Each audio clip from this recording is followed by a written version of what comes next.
let me fix this volume. There we go.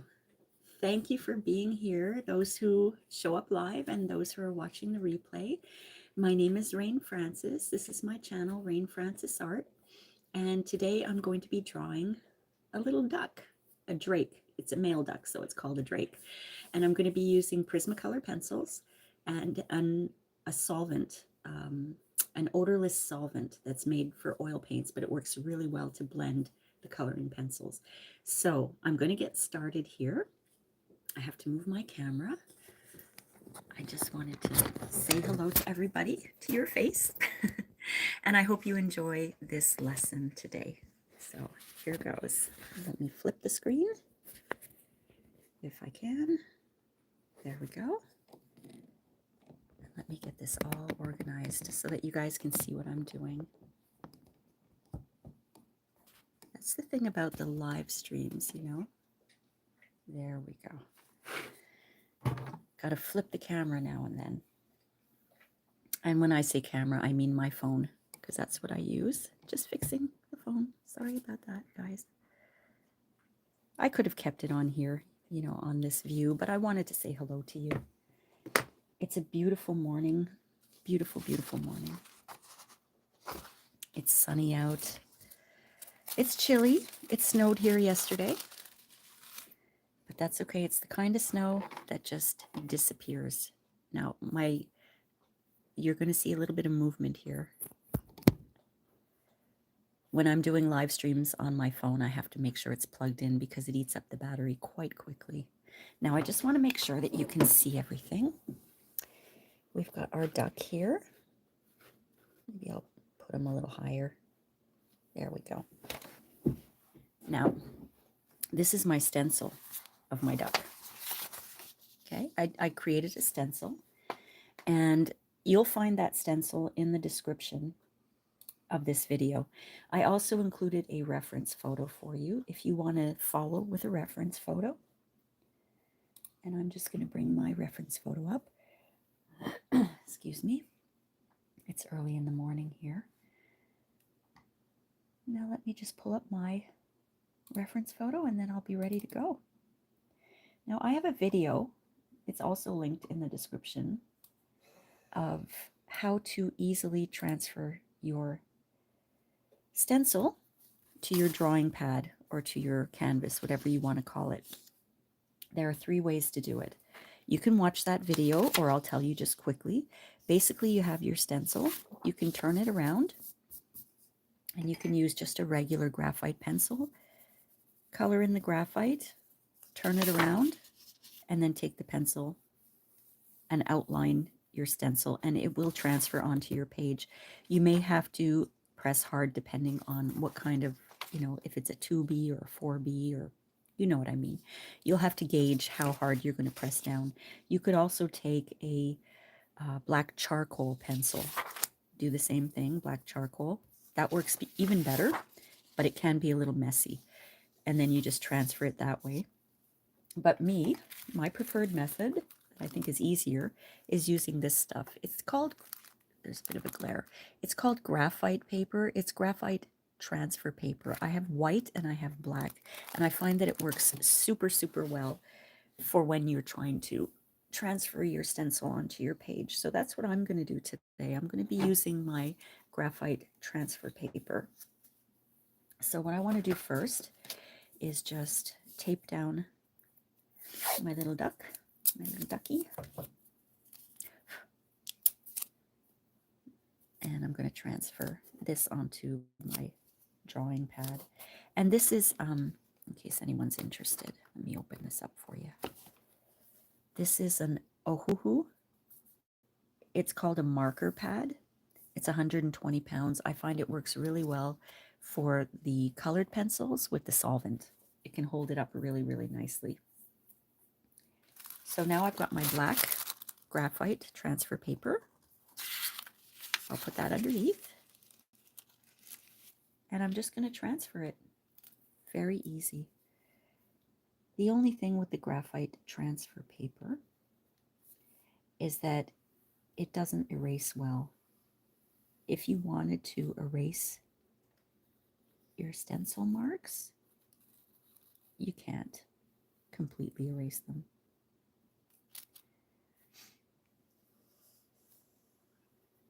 But we're going to have fun today. We're going to try to make this a nice, colorful drake.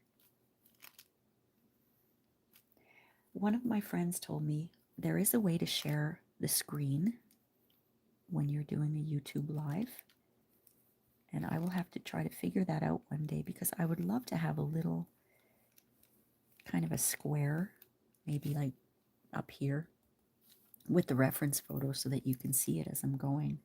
I'm going to try to figure that out. And the next time I do a live stream here on Rain Francis Art, I'll try to get that going for you so you can actually see the reference photo. Now, the reference photo is my photo, so there's no issue with the copyright. I took that photo many, many years ago when I went to the duck pond. I think it was, oh my goodness, 15 years ago. Yeah. Time really flies, doesn't it? His little feet. I remember it was really cold that day, but I just felt like being in nature, so I just got in the car and drove to the duck pond, and oh, it was so nice. They had a heated pond for the ducks. There were so many of them there.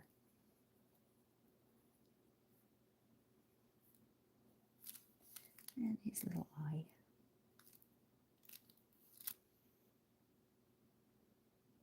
Okay, I'm going to just check to make sure that I've transferred everything. That transferred pretty well. Did I get everything? I didn't get the send here. Let's see. And just a little piece. I guess my graphite paper wasn't over there far enough. I missed this little butt area. There we go. Okay, so now I can remove my stencil. And it's well transferred onto my page. Now I am going to actually try to erase that just a little bit, just a very little bit. I want to be able to see everything, but I don't want the graphite to be so prominent, especially around the beak area, because the beak is yellow. But that's okay if it shows, you know. When I start blending, it's going to look really, really nice.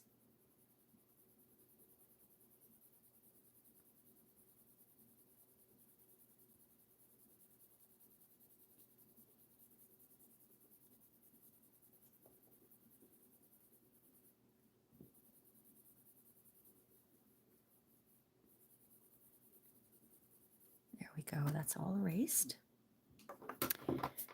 I use an old dollar store paintbrush as a draft brush. Cheaper. There we go.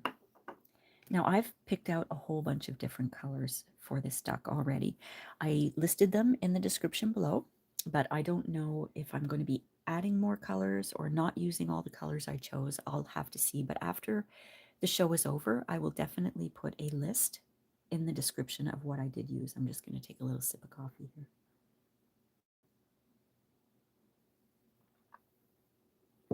All right, so I usually start with the eyes all the time. I like to start with the eyes.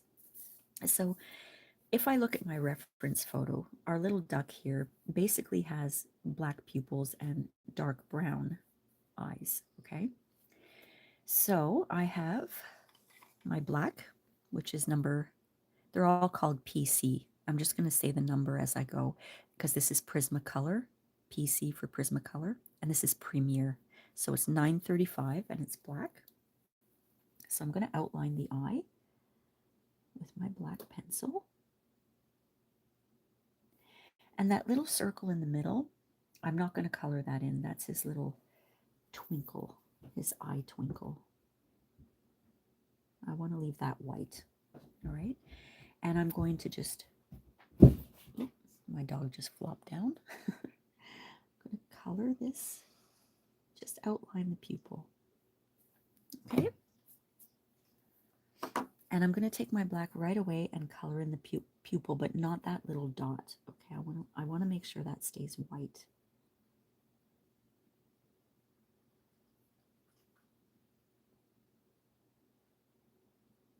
I'm going to try to do these art lessons every week, but I'm sort of playing around with the time because I'm not sure what time is best to use to do the live streams. Last week I did it a little later, but this week I wanted to try it a little bit earlier. All right, so now I've got, let me see, I pulled out some browns here. This is called chocolate brown, but I think that might be a little too dark for the other side of his eye. So I'm going to actually look into my little basket of fun stuff here. And I've got a Sienna Brown number 945 that I'm going to sharpen a little bit because it's a little bit too dull.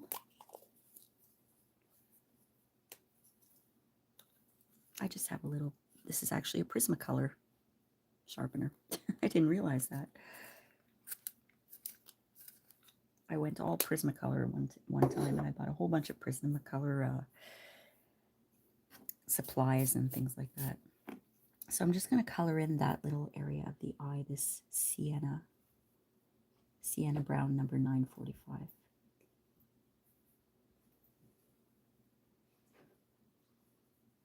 And we're going to blend all that in after. So the eye is very simple to do, very, very simple. But I'm going to take the Sienna Brown and just go around the eye a little bit.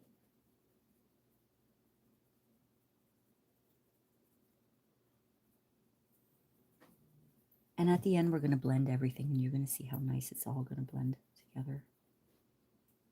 Okay, so that's the eye. That's done. Now I'm going to start on the beak.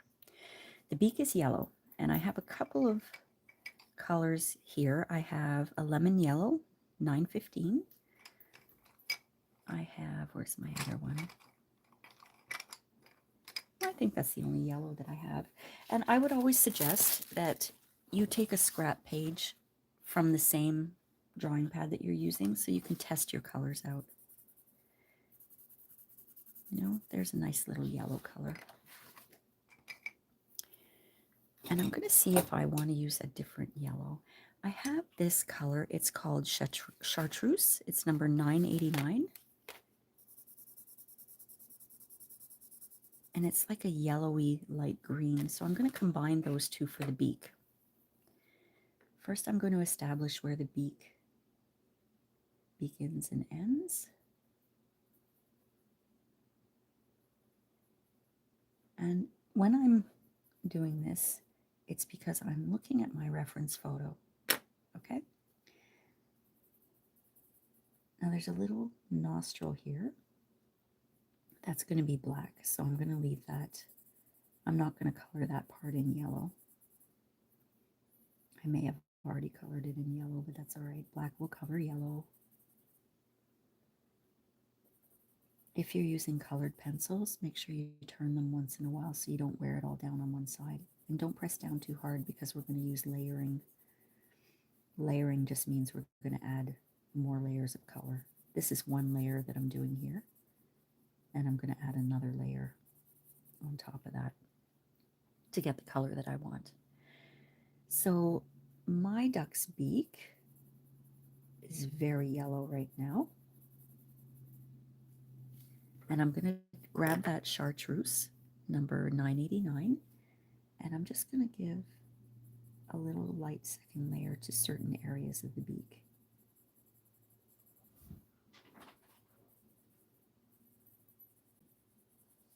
Just to give it a little bit of shadow. Maybe around the top here too. Okay. And the bottom part of the beak as well. That's going to be that Chartreuse color.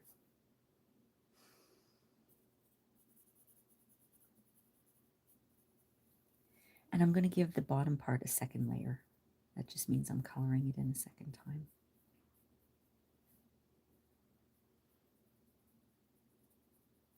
Because his mouth is open a little bit.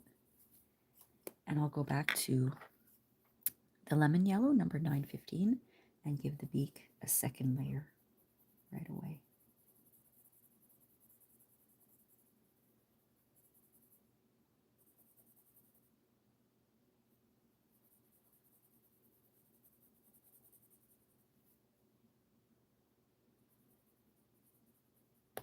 Oops, the tip broke. I like to sharpen my pencils really, really sharp, so that will happen often, that the tip will break. Okay, so that's done. I've got that all taken care of. I've got my black, number 935. I almost said 985. 935, and I'm going to color in that nostril. Just like that. And I am actually going to outline the beak a little bit, very lightly. I don't think I'm going to use black to outline it, but I think I will use chocolate brown, number 1082, just to outline the beak, very lightly.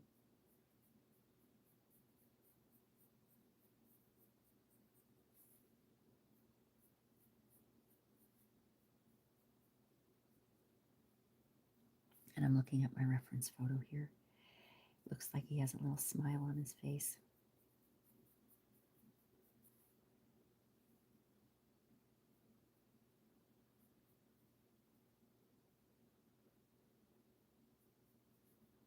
Okay, very simple outline on the beak. Now I'm going to start on his head. His head is a beautiful, beautiful green color, and there are different shades of green. So I have 3 greens here. Grass green, number 909, spring green, number 913, and peacock green, number 907. And just to give you an idea of the colors, this is peacock green. That's like an emerald green. That's really nice, number 907. Grass green, which is a little lighter. That's number 909. And this is the spring green, the lightest green. And that's number 913. So that just gives you an idea of what the colors look like. So I always start with my lightest color. I'm going to actually color in the entire head with this spring green, number 913. I did just notice something though. I have a little bit of, okay, the graphite paper must have transferred outside of my stencil line. So I was able to erase that. There's a little smudge here too. I know I'm being picky. All right. So why don't I start with that? Like I said, that spring green, number 913, and I'm going to color in the entire head. Now the head stops right about here. That's why I put those lines in, because this line here is white. And if I can, I'm going to try to lighten that mark, because it is white. I'll lighten that one too. I won't be leaving it white. I'm going to be using a very light, cool gray, but we'll talk about that when we get there. So the entire duck, coloring it in the spring green. Excuse me, number 913. I'm turning my pencil.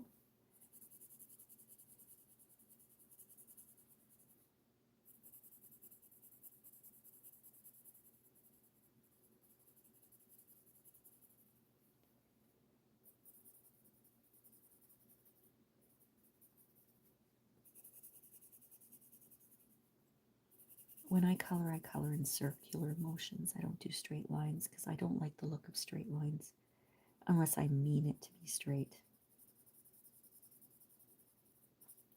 Now what I'm going to do is just go a little bit into that yellow, just a little bit, because that's kind of what it looks like in my reference photo.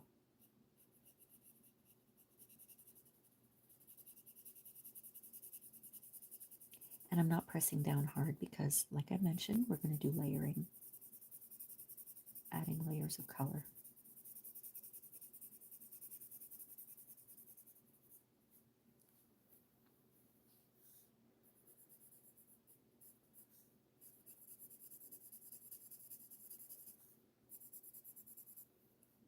place where I used to go, the duck pond. I live in the Maritimes of Canada, and I used to live in the province of Quebec, and that's where I used to go to the duck pond.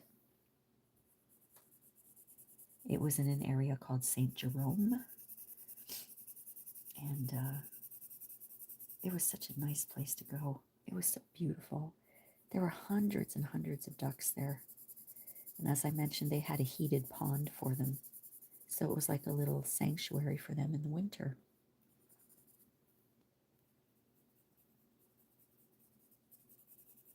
And this little fella, he was walking on the snow towards the pond, and the pond was down a little hill.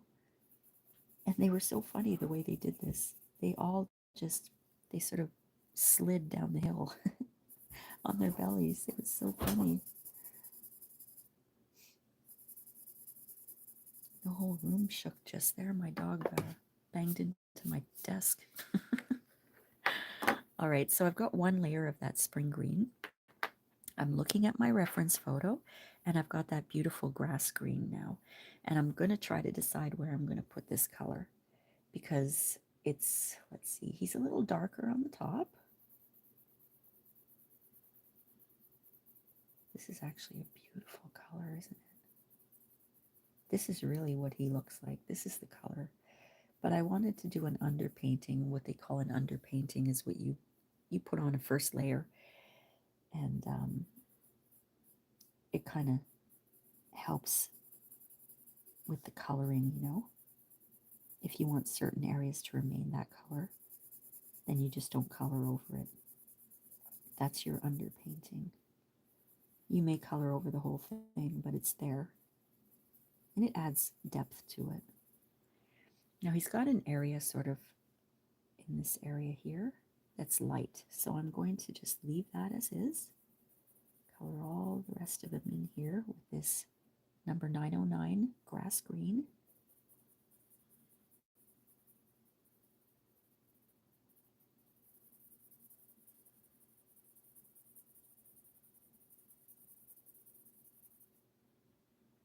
And we have a little area here, maybe, like that I'm going to leave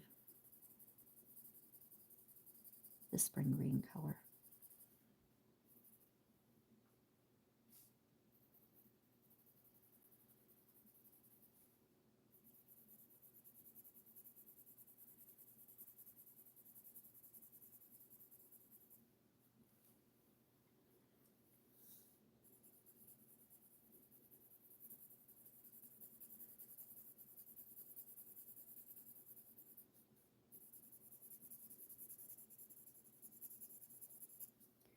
Okay, so I've got another layer on there. I'm going to grab my spring green again, and I'm just going to do another layer on that area that I want to keep a little lighter.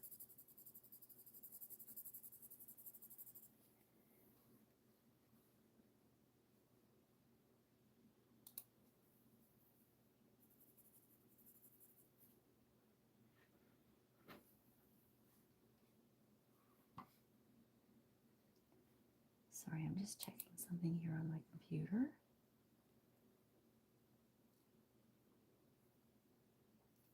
Okay.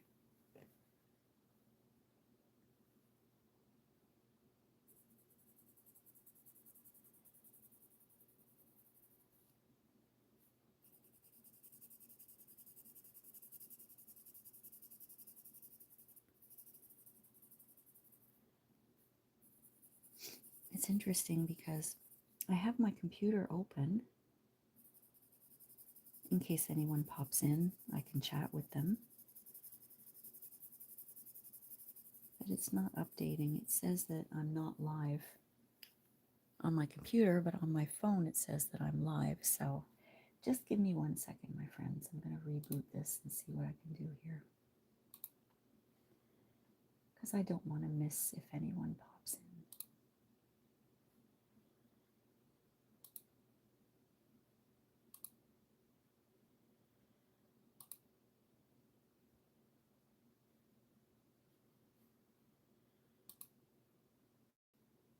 If you're watching the replay, feel free to skip ahead. Just checking out some technical stuff. I'm not sure why it's doesn't seem to be working. Oh well.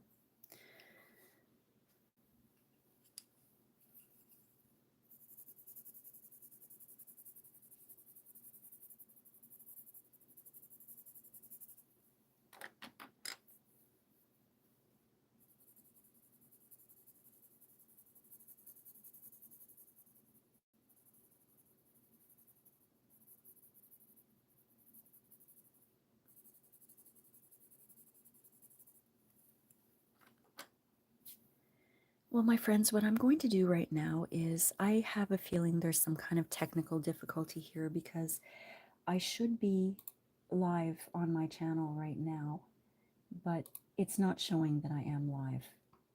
So there's got to be a problem with YouTube because my phone says I'm live.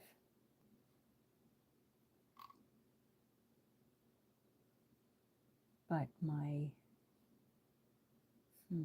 that's interesting.